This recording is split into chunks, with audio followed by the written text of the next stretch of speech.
My dear Nigerian brothers and sisters, please come closer. I think it's high time we have a family meeting. A family meeting where we'll be very factual and honest to ourselves. Look, either we like it or not, we've made mistakes in the past. And those mistakes are costing us a lot.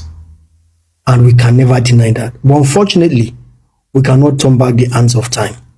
We need to think of how to move forward. And the most important thing right now is our safety and our survival.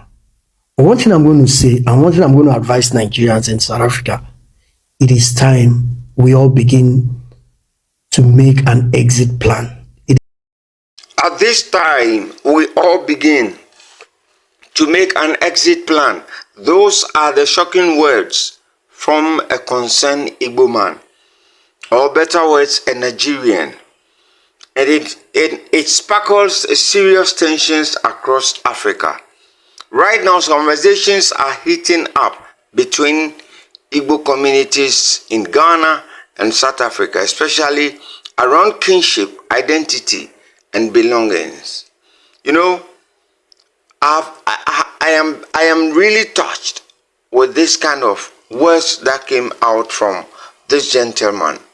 Whether he's an Igbo man, he's a Nigerian, and I am really touched. You see, when there is always chaos, there's always problem. A country cannot develop.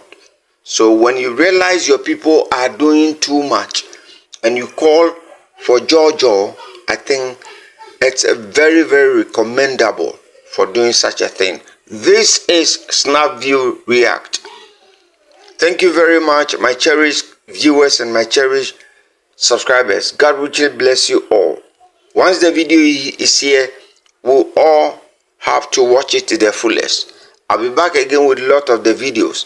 One thing I've learned about human being is that when there is a problem, just apologize and move on and desist from what you were doing. It is time we all begin to think of how to leave South Africa, because South Africa is no more conducive for us. South Africa of 15 years ago, of 20 years ago, is not the same. The hatred is real. And at every given opportunity South Africans have, they will not hesitate to show that hatred and display it, even if it means taking lives. Now, if we think all what is currently playing out in South Africa is by error, then we are not being factual with ourselves.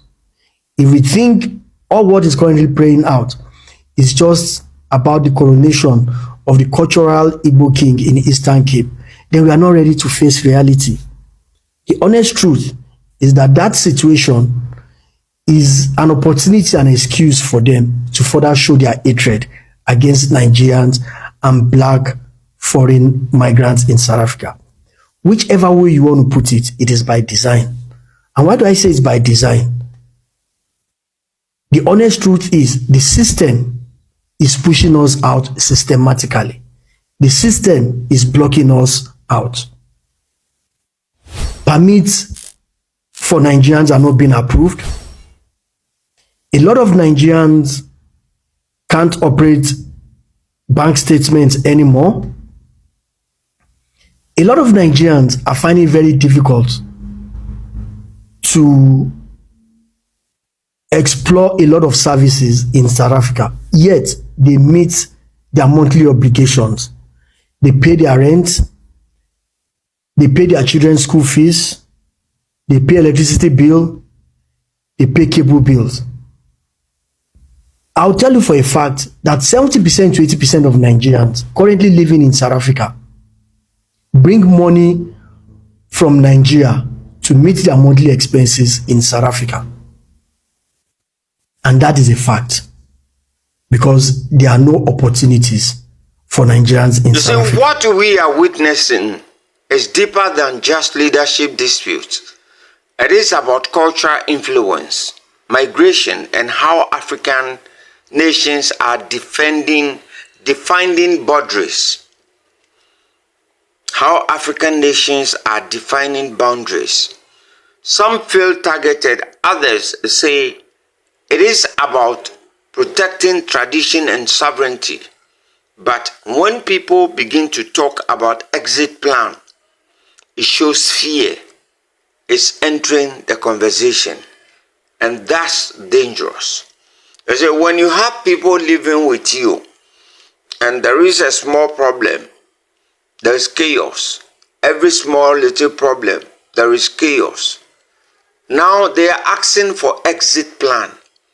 When two people are fighting and one person begins to talk about exit plan, meaning they are going to leave you and you have to stay alone in your country. Nevertheless, I am not supporting the Igbos, because even in Ghana we have our own share. They do not respect authorities. And for this man talking this way, I think the Igbos or Nigerians must make an amendment and think about how to live in South Africa. Nigerians are not in the employment space, and Nigerians are not working within the system of South Africa, but still yet they survive. And even that survival, is also a form of hatred. That how come they are surviving? How come they are living a good life while we as citizens are finding it very difficult to survive? But the world is a global village today. Social media, internet is an avenue for any right-thinking person, for any smart person to make legitimate income. The social media space is large and there's a lot of money to be made there. And Nigerians are taking advantage of that opportunity and making it. And also for Nigerians that have businesses in South Africa, not a lot of them are actually making money outside of the Nigerian or Black African migrant environment. My brothers and sisters, I'm not throwing this as a blanket statement on all South Africans, because for a fact, I've met wonderful South Africans. I've worked with incredible South Africans. I know a lot of South Africans that are open-minded. I know a lot of South Africans that believe in one Africa. I know a lot of South Africans that are exposed. I know a lot of Africans that care about their African brothers and sisters. But the honest truth is, majority of South Africans are full of hate. And at every opportunity, every given opportunity they will not hesitate. You see, my problem with this message from this gentleman is, initially you started talking fine, you started addressing South Africans fine, that you just want a plan of exit. You just want to exit. And you are advocating to your people that if they could listen to you, you all will leave South Africa. But you see, at the end of it all, you have started with the same game you guys used to play, which is very, very, very bad.